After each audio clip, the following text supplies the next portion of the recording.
Bonsoir à vous tous. Merci d'être avec nous. C'est le programme du soir sur New World Info, le décryptage de l'actualité. Ce soir, on évoque l'Afrique du Sud et on va parler de l'apartheid. 25 ans après, on en parle tout de suite avec Mamadou Diouf, notre éditorialiste. Bonsoir Mamadou Diouf. Bonsoir Samuel. 25 ans après l'avènement de la démocratie en Afrique du Sud, la population ne peut pas être libre compte tenu de la pauvreté, du chômage et de la corruption qui gangrènent le pays. C'est ce qu'a déclaré samedi le président sud-africain Cyril Ramaphosa. Nous sommes réunis ici pour fêter le jour où nous avons gagné notre liberté, a déclaré le président lors d'un discours à Makanda, localité située au sud du pays. Le 27 avril 1994 était organisé en Afrique du Sud les premières élections démocratiques. Pour la première fois, les Noirs, qui représentent les 3/4 de la population sud-africaine, ont pu voter, mettant ainsi fin à 3 siècles de domination blanche et au régime de l'apartheid en place depuis 1848. Alors, Mamadou Diouf, est-ce qu'on peut quand même dire que 25 ans après, aujourd'hui, l'apartheid n'est plus qu'un lointain souvenir pour les Sud-Africains? Ah non, ce n'est pas un lointain souvenir, malheureusement, parce que s'il est vrai que l'apartheid sur le plan politique a disparu, les Sud-Africains disent que l'apartheid est là sur le plan économique. C'est-à-dire on sent nettement aujourd'hui une séparation entre les Sud-Africains de couleur blanche et les Sud-Africains de couleur noire. Quand on regarde les niveaux de vie, quand on regarde les emplois, c'est comme si ce problème n'est pas réglé. Alors que politiquement, selon les textes, il n'y a plus ces restrictions qui étaient là, disant qu'un noir ne part pas dans telle université, un noir ne rentre pas dans tel restaurant. Toutes ces dispositions n'existent plus d'un point de vue réglementaire, mais dans la réalité, on a encore une Afrique du Sud qui fonctionne à 2 vitesses, avec d'un côté les Blancs, qui sont encore les plus riches, d'un autre les Noirs, qui sont les plus nombreux et qui sont en même temps les plus pauvres. Est-ce qu'on doit dire que le combat mené par les Noirs sud-africains contre l'apartheid a été finalement un combat vain? Il ne faudrait pas le dire de la sorte, parce qu'il ne faut pas qu'on oublie quand même que ce combat a été mené par les Sud-Africains, accompagné par bien des gens. Nous, on était encore au lycée, on a chanté Mandela. Quand il est sorti, on était encore plus adultes, on était heureux. Ce n'était pas un combat des Sud-Africains seulement.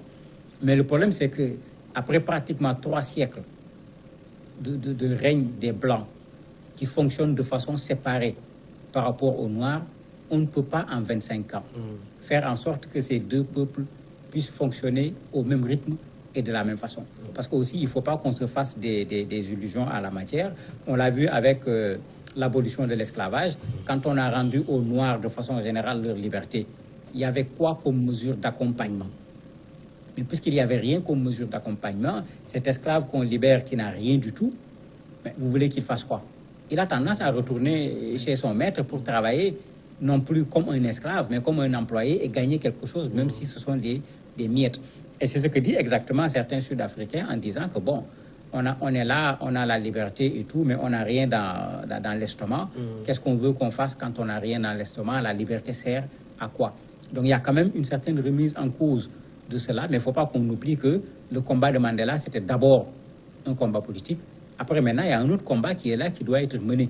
Et dans ce combat, les Noirs ont leur propre responsabilité. Je crois que le discours du président de la République le montre.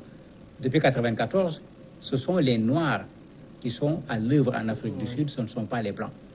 Le chômage n'a pas diminué, le chômage a augmenté. Il était de 20% en 1994, il est de 27% aujourd'hui. Est-ce que c'est les Blancs qui sont responsables? Il faudrait également que les Noirs acceptent de prendre leur part de responsabilité. La corruption dont le président parle, c'était qui?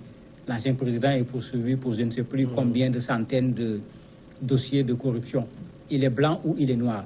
Donc, dans la situation économique actuelle de l'Afrique du Sud, c'est vrai qu'il y a des traces de ce qui s'est passé à travers l'histoire, mais il y a aussi la responsabilité des Noirs eux-mêmes. Alors, ça veut dire qu'aujourd'hui, l'apartheid continue, mais sous une forme économique, sociale et sous bien d'autres formes. Effectivement, ça continue. Bon, on considère que l'Afrique du Sud est le pays le plus inégal au monde aujourd'hui, puisque le salaire moyen de la communauté blanche est 3,5 fois supérieur au salaire moyen de la communauté noire. En plus du fait que quand on regarde comment vivent les Blancs, comment vivent les Noirs, bon, par rapport à ce qui se passait au niveau de l'apartheid, à part la séparation, le niveau de vie est élevé d'un côté, extrêmement bas de l'autre. Même dans le même discours, le président dit même qu'on n'a pas donné aux Noirs les moyens pour gagner leur vie, ils n'ont pas de toit digne de ce nom, ils n'ont pas de services de santé de qualité, ils n'ont pas assez à manger. Mais quand c'est le président de la République lui-même qui le reconnaît, c'est à la limite un aveu d'échec sur le plan économique, c'est un aveu d'échec sur le plan social, et il faut qu'on assume également cet échec-là, mais à y regarder de plus près, est-ce que ce n'est pas un discours qu'il prépare pour les élections qui sont toutes proches? Mais on voit encore dans l'Afrique du Sud d'aujourd'hui, c'est vrai que peut-être les médias n'en font plus vraiment écho comme du temps de l'apartheid. Quelquefois, des Noirs qui continuent d'être traités dans certaines parties du pays comme du temps de l'apartheid. Mais tout à fait. Même au niveau de la capitale, il y a eu tout récemment une grève des étudiants, des élèves, parce que bien que théoriquement, tout le monde est sur le même pied d'égalité, dans le traitement, les gens sentent cette discrimination par rapport aux Noirs. Il y a eu même des grèves qui ont un peu soulevé les étudiants et les élèves à un certain moment, parce qu'en plein cours, ou bien dans la réalité de ce que les gens vivent, les gens se rendent compte que, en fait, l'apartheid, le nom n'est plus là, mais une partie de cette réalité est encore là. Il y a des gens qui sont privilégiés à cause de la couleur de leur peau, il y a d'autres, au contraire, qui sont brimés à cause de la couleur de leur peau. Le président avait pris la parole en disant que ce genre de choses ne doivent plus se reproduire. Mais comme je l'ai dit, ce n'est pas en 25 ans qu'on va changer une chose qui était vraiment ancrée chez des Blancs qui ne considéraient pas du tout ces Noirs, qui dépassaient même ne pas les considérer. Il faut voir tout ce qui est sorti avec la commission Vérité et Justice pendant les travaux qu'ils ont faits. Des gens se sont même permis de faire des expérimentations sur les Noirs en leur faisant prendre des risques de santé extrêmement importants. Il y a un documentaire qui n'est pas encore sorti en Afrique du Sud, qui vient de sortir récemment, qui fait l'objet d'enquête aujourd'hui. Si ce que le documentaire dit est vrai, on a inoculé volontairement le virus du sida à des Noirs. Bien, vous imaginez un peu dans quoi on vivait à l'époque. Il y a un mieux aujourd'hui, mais on n'est pas encore dans la nation arc-en-ciel qui était le rêve du président Nelson Mandela. Alors, vous l'avez rappelé tantôt, depuis 1994, c'est les Noirs qui dirigent l'Afrique du Sud et la situation ne fait que s'empirer. Alors, finalement, cette lutte pour avoir cette égalité, pour prendre le contrôle de cette nation, elle a servi à quoi? En fait, l'Afrique du Sud est victime de ce à quoi plein de pays sont victimes. Souvent, quand on mène ce genre de lutte, on a plus un combat. On se prépare plus pour destituer quelqu'un que pour prendre la place de quelqu'un. Quand je dis prendre la place, ce n'est pas s'asseoir juste au niveau du fauteuil présidentiel, mais c'est d'avoir un programme et d'être en mesure de faire mieux que ce qui était là. Ça a été extrêmement difficile. Autre chose qui a rendu ce travail-là difficile, les Noirs sont là, ils sont libres, mais l'essentiel des terres sont entre les mains des Blancs. Alors qu'une bonne partie de ces Noirs, en termes de qualification, il n'y a pas grand-chose, c'est des gens qui veulent travailler sur la terre.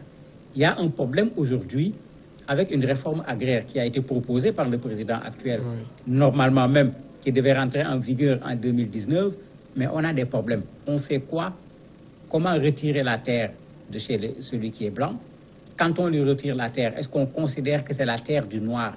Donc on n'a rien à lui payer ou est-ce qu'il faut compenser? Et ça crée déjà des difficultés parce que certains noirs, connaissant que ces terres étaient des terres ancestrales appartenant à leurs parents, sont venus squatter directement ces terres, empêchant parfois aux Blancs qui étaient là-bas de travailler. Et ça participe également à cette difficulté économique. D'autres à qui on a donné des terres n'ont pas été capables de faire avec ces terres ce que les Blancs faisaient avec ces mêmes terres, de sorte que les gens sont en train de discuter, mais il n'y a pas encore une solution parce que le fait de redistribuer les terres tout court n'est pas totalement une solution. Il faut que ces terres puissent être exploitées comme il se doit parce que dans l'économie sud-africaine, l'agriculture n'était pas la moindre des choses en matière de produit national brut. Alors, est-ce qu'aujourd'hui, 25 ans après, le rêve de Nelson Mandela de créer une nation arc-en-ciel multiraciale est une réalité? Est-ce que, en dehors peut-être des Noirs, dont la couleur de la peau fait dire qu'ils sont dans leur pays, les Blancs qui sont là, ces Hollandais et tout, qui sont installés, se sentent sud-africains aujourd'hui? Ils le sentent moins. Parce que les Noirs faisant les 3/4 de la population, 75%, vous avez parmi les Noirs des gens qui ont un discours de « c'est chez nous ». Un c'est chez nous qui signifie deux choses.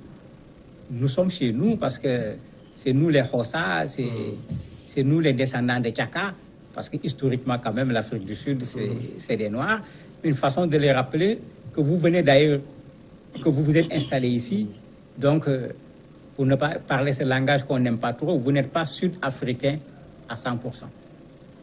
Mandela avait tout fait pour qu'on évite ce discours, mais ce discours, il est encore là. Vous avez des Noirs, ceux qui sont allés, par exemple, s'installer, arracher les terres sans vouloir qu'on respecte aucune procédure, sont dans cette logique. Nous sommes chez nous. Donc, on fait ce qu'on veut parce que nous sommes chez nous. Ce n'était pas cela que le président Nelson Mandela voulait. Mais on le lui reproche parce qu'il y a un gardien de 53 ans qui dit « le vieux nous a trahis ». Bon, vous voyez un peu jusqu'où il va. Et pour lui, la trahison, c'est quoi?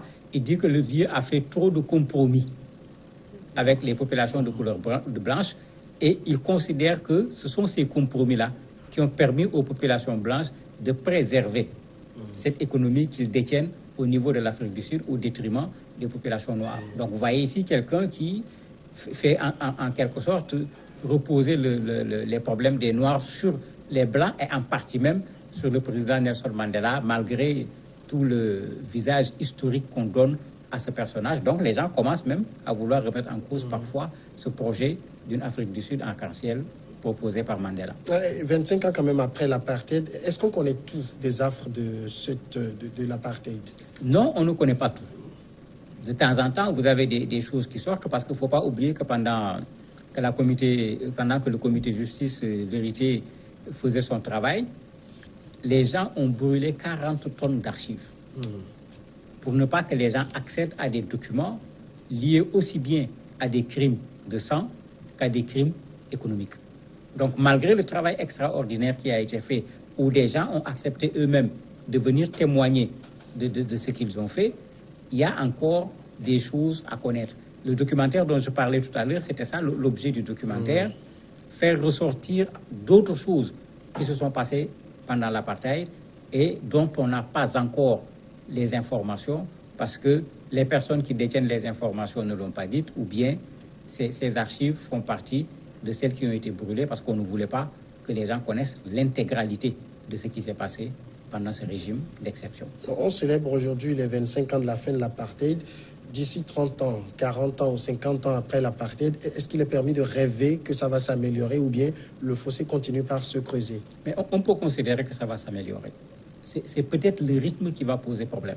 Parce qu'aujourd'hui, quoi qu'on dise, en Afrique du Sud, vous avez des Noirs qui sont dans la classe moyenne, qui sont nombreux. Vous avez des Noirs également qui sont dans la classe des riches, même s'ils ne sont pas très nombreux. Il faut le reconnaître, mais on voit des Noirs un peu partout en Afrique du Sud qui sont à des postes de responsabilité comme on ne pouvait pas le voir. Rappelez-vous même avec le rugby, l'équipe de rugby, l'équipe de football. Bon, au départ, l'intégration des Noirs a posé un problème. On a voulu faire d'un Noir le capitaine de l'équipe. Il y a eu des résistances. Mais ça montre qu'il y a une évolution. Mais comme je le disais tout à l'heure, ce n'est pas en 25 ans qu'on peut effacer toutes ces choses qui ne sont pas ancrées sur des dates. C'est ancré dans la tête des gens. Et les préjugés, comme dit Einstein, les enlever, c'est plus difficile que de vouloir casser l'atome lui-même. Donc, il faut que les gens acceptent que ce travail continue et que progressivement, qu'on change la mentalité, aussi bien chez les Noirs que chez les Blancs, pour que cette Afrique du Sud arc-en-ciel soit une réalité. Mamadou Diouf, merci d'avoir répondu aux questions. C'est moi qui vous remercie. La pause tout de suite après